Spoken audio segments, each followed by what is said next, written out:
Assalamualaikum warahmatullahi wabarakatuh.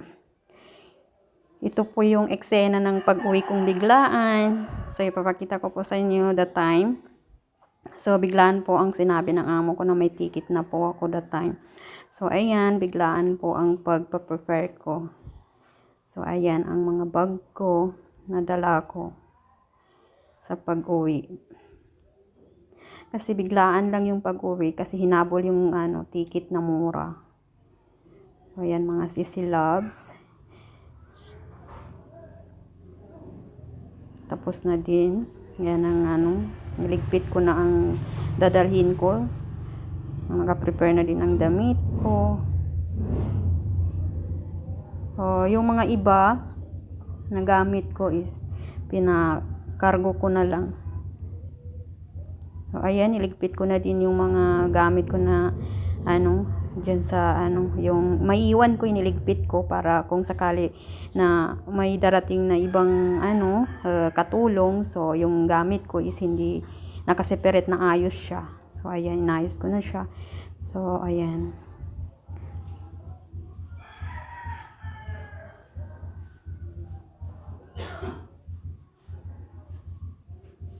So, ayan, naka-prepare na din yung bag natin. Bag ko na sa dadalhin ko pag-flight.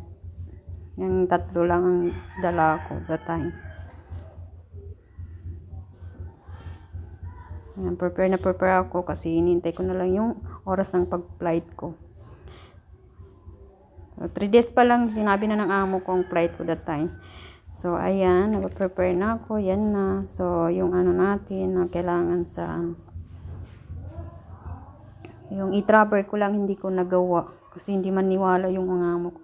So, mga gamit kong iba, so pinakargo ko na din. Yan lang mga dinala ko sa So, yan ang mga kargo ko na pinakargo ko siya kasi bigla yung pag-uwi. So, sayang yung budget natin sa plane na malaking mabayaran natin. So, pinakargo ko na lang mga sisilad sa iyo. Yan ang mga gamit ko pinakargo ko.